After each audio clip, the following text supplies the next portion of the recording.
Inter में arts लिए हैं और आप 2022 में 12th का परीक्षा देने वाले हैं तो आप इस वीडियो को ज़रूर देखें, क्योंकि इसमें जो परीक्षा में बार बार प्रश्न पूछा जाता है वह इस वीडियो में आपको मिलेगा। भाई अच्छा मार्क्स लाने के लिए आपको थोड़ा मेहनत तो करना ही पड़ेगा, बिना मेहनत का कुछ भी नहीं मिलता।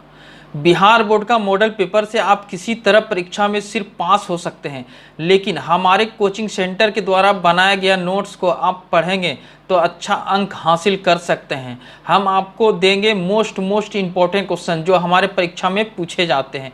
यानी अगर आप हमारे दिए हुए मॉडल सेट को सही से पढ़ ले तो फर्स्ट डिवीज़न को तो कोई भी नहीं रोक पाएगा और मार्क्स भी 400 प्लस आप आसानी से ला सकते हैं, जैसे हमारे कोचिंग सेंटर का स्टूडेंट लाते हैं। क्लास को चालू करने से पहले बस आप लोगों से एक रिक्वेस्ट है कि अगर अभी तक जो हमारे चैनल को सब्सक्राइब नहीं किए हैं तो जल्दी से सब्सक्राइब कर लें।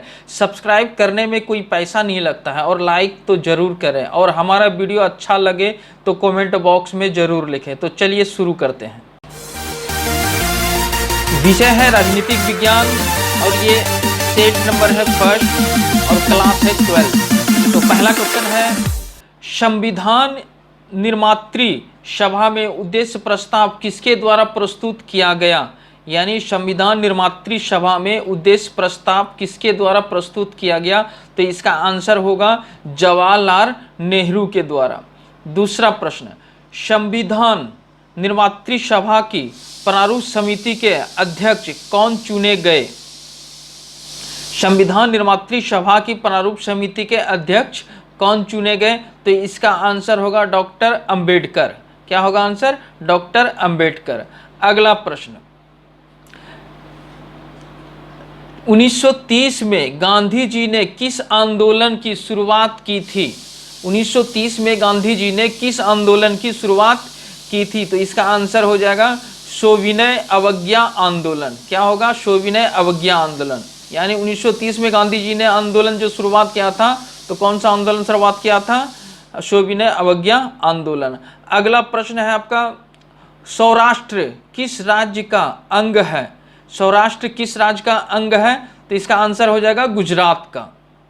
अगला प्रश्न है आपका, पूना एक्ट संबंधित था। पूना एक्ट किससे संबंधित था? तो दलित वर्ग से। पूना एक्ट दलित वर्ग से संबंधित था। अगला प्रश्न है आपका, 1972 में भारत पाक के बीच हुए समझौते को क्या कहते हैं? 1972 में भारत पाक के बीच हुए समझौते को क्या कहते हैं? तो इसका आंसर होगा शिमला समझौता।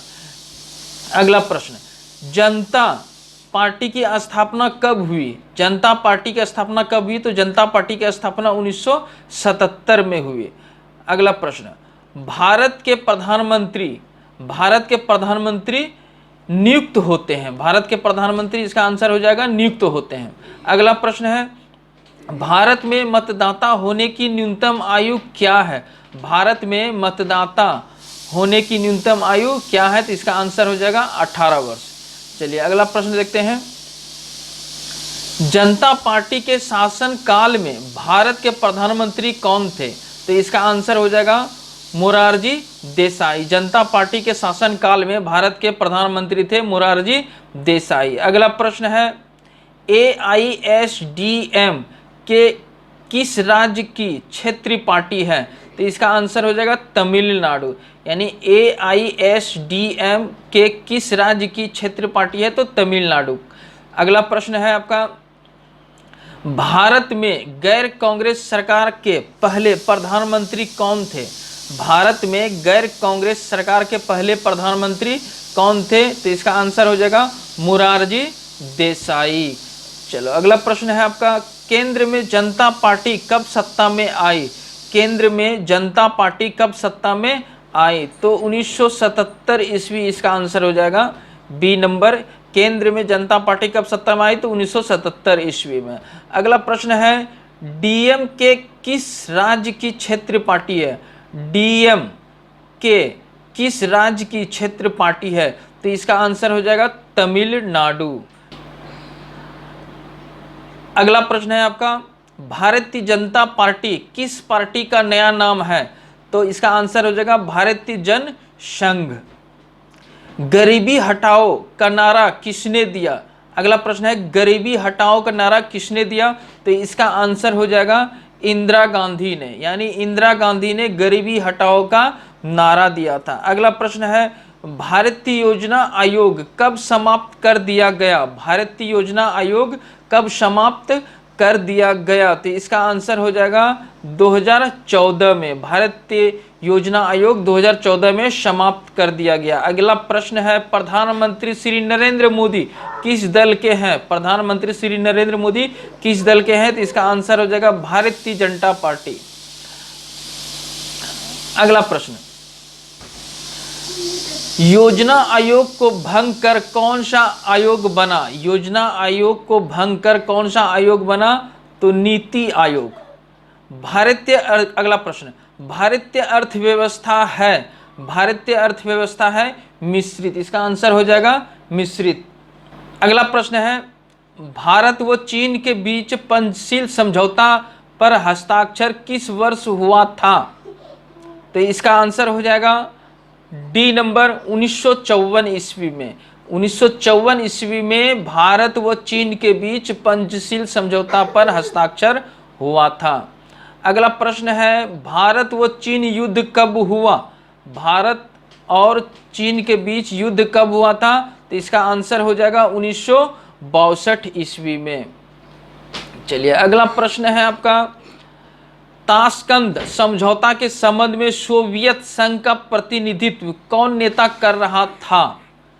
ताशकंद समझौते के संबंध में सोवियत संघ का प्रतिनिधित्व कौन नेता कर रहा था? इसका आंसर हो जाएगा कोसिजिन। चलिए अगला प्रश्न है 1965 और 1971 में भारत का किस देश से युद्ध हुआ था? 1965 और 1971 में भारत का किस देश से युद्ध हुआ था? तो इसका आंसर हो जाएगा पाकिस्तान, यानी पाकिस्तान से युद्ध हुआ था 1965 और 1971 में। अगला प्रश्न है किस देश के प्रभुत्व में एक ध्रुवीयता कायम हुई?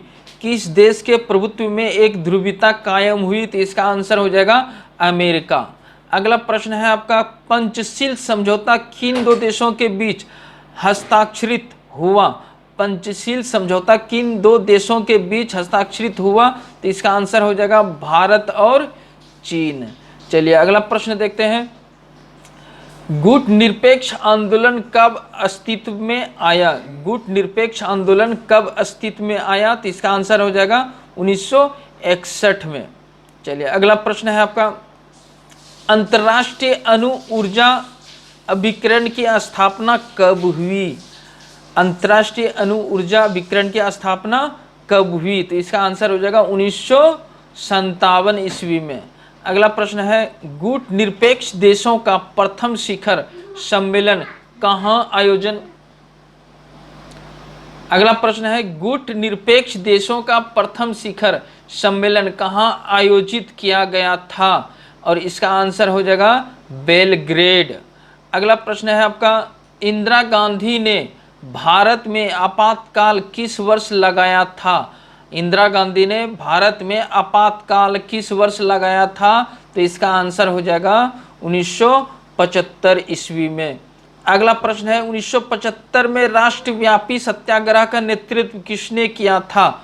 1975 में राष्ट्रव्यापी सत्याग्रह का नेतृत्व किसने किया था? तो इसका आंसर हो जाएगा जयप्रकाश नारायण ने। अगला प्रश्न है आपका भारत में संविधान के किस अनुच्छेद के तहत वित्तीय आपातकाल लगाया जाता है? तो इसका आंसर हो जाएगा अनुच्छेद 360, यानी अनुच्छेद 360 के अंतर्गत भारत में संविधान में आपातकाल लगाया जाता है।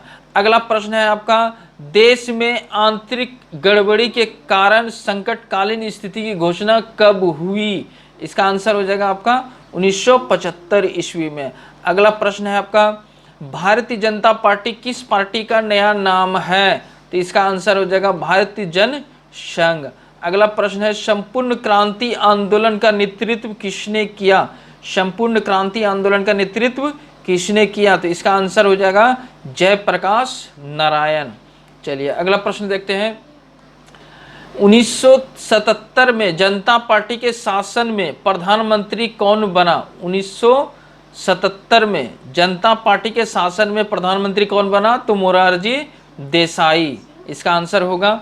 अगला प्रश्न है, भारतीय संविधान के किस अनुच्छेद के अंतर्गत राष्ट्रीय आपातकाल लगाया जा सकता है? भारतीय संविधान के किस अनुच्छेद के अंतर्गत राष्ट्रीय आपातकाल लगाया जा सकता है? तो इसका आंसर हो जाएगा अनुच्छेद 352। चलिए अगला प्रश्न है, किस संविधान संशोधन के द्वारा नगर निकायों को संवैधानिक दर्जा दिया गया? तो इसका आंसर हो जाएगा 74वां। ठीक है। अगला प्रश्न है आपका, ताड़ीय विरोधी आंदोलन किस राज्य से संबंधित है? तो इसका आंसर हो जाएगा आंध्र प्रदेश। चलिए अगला प्रश्न है आपका, किसे नए सामाजिक आंदोलन की श्रेणी में नहीं रखा जा सकता है? किसे नए सामाजिक आंदोलन की श्रेणी में नहीं रखा जा सकता है? तो इसका आंसर हो जाएगा गृह स्वराज्य आंदोलन। ठीक है। अगला प्रश्न है आपका, किस प्रधानमंत्री ने मंडल आयोग की सिफारिशों को लागू किया? किस प्रधानमंत्री ने मंडल आयोग की सिफारिशों को लागू किया? तो आंसर हो जाएगा बीपी सिंह।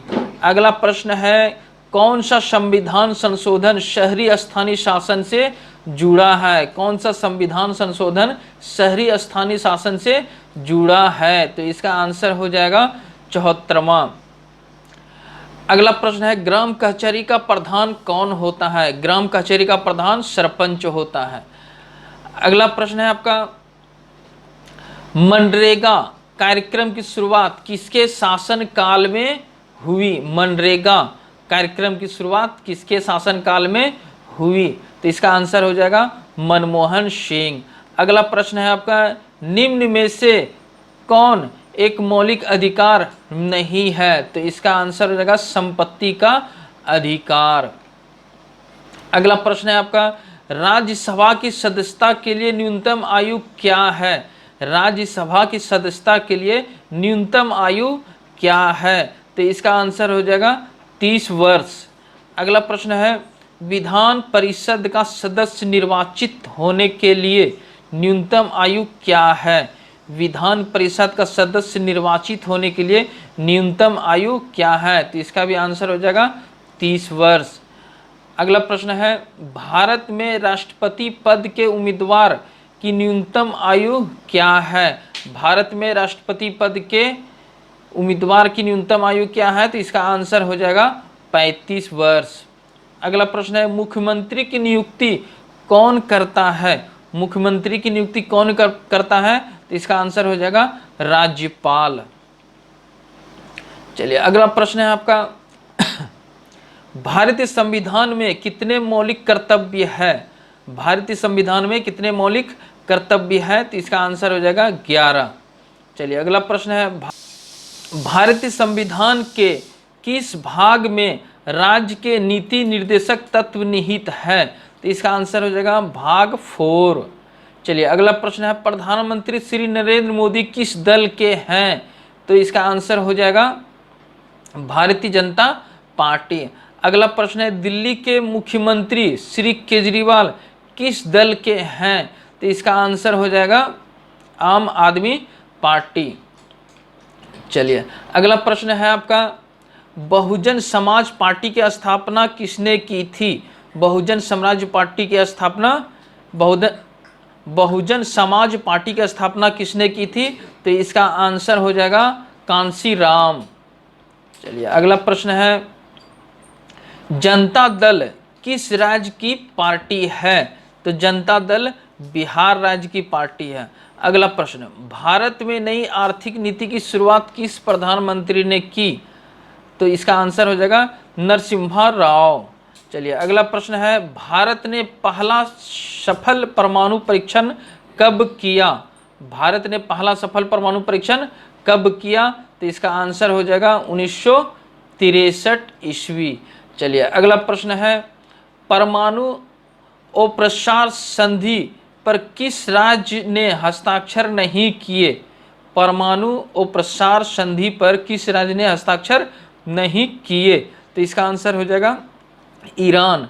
चलिए अगला प्रश्न है, अमेरिका के किस राष्ट्रपति को शांति का नोबेल पुरस्कार प्रदान दिया गया? तो इसका आंसर हो जाएगा बराक ओबामा। अमेरिका के किस राष्ट्रपति को शांति का नोबेल पुरस्कार प्रदान दिया गया है?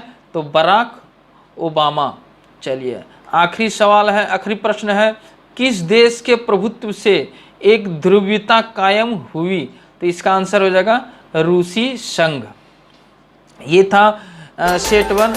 अगले सेट के लिए वीडियो को सब्सक्राइब जरूर करें और बेल आइकन को जरूर दबाएं। धन्यवाद।